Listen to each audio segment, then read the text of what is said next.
February 20th, 2023. What's up, YouTube? Cooper here, your host for Armored Core News.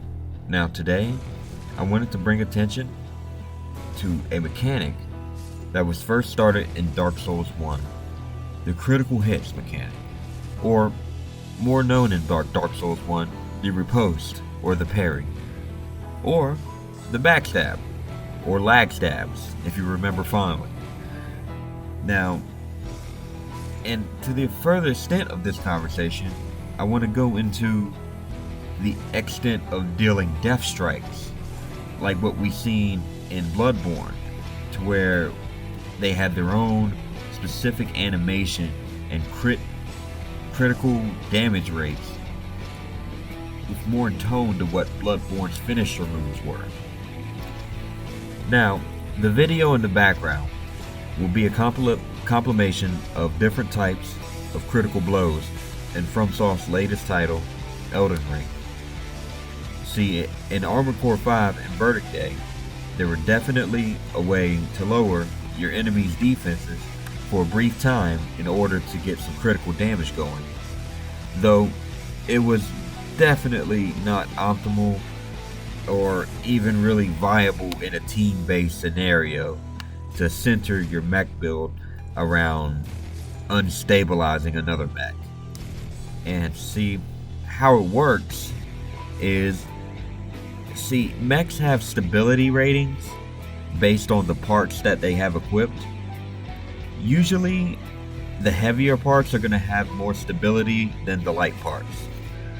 But if you're able to break their stability, something like half of their armor rating gets dropped for the duration that they are unstable.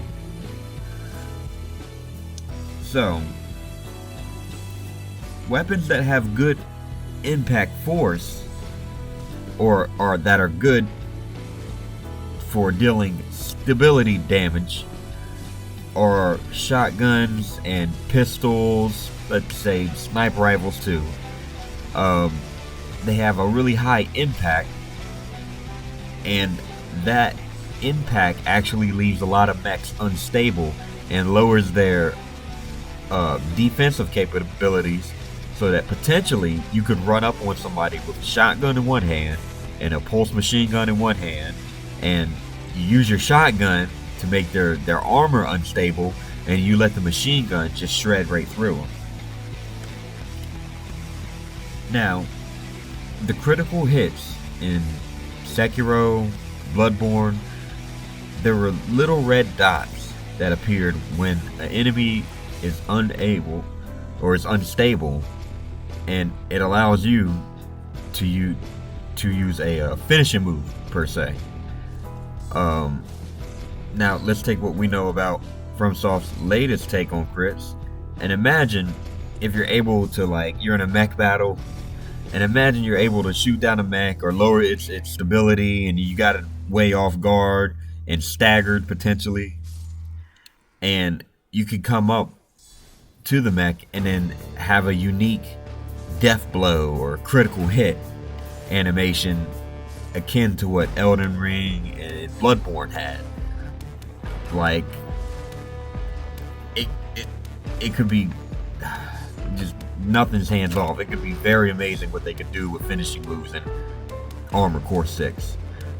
And the reason why I thought about this is I thought about the trailer, and I seen in the trailer a mech pile drives through something, and you see what is either oil or blood, and I'm like, man, what if that's like a finisher move of some sort? Anyways, that's what I got. I want to know what you guys think about that. Yeah, it just seems like they could really make some cool finishing moves or some cool critical hit scenarios in the mech genre, since they have done so in FromSoft's previous games. Well, it's been a late one, guys, so I'm gonna head on out. It's Ghostface, your host of Armored Core News, out of here.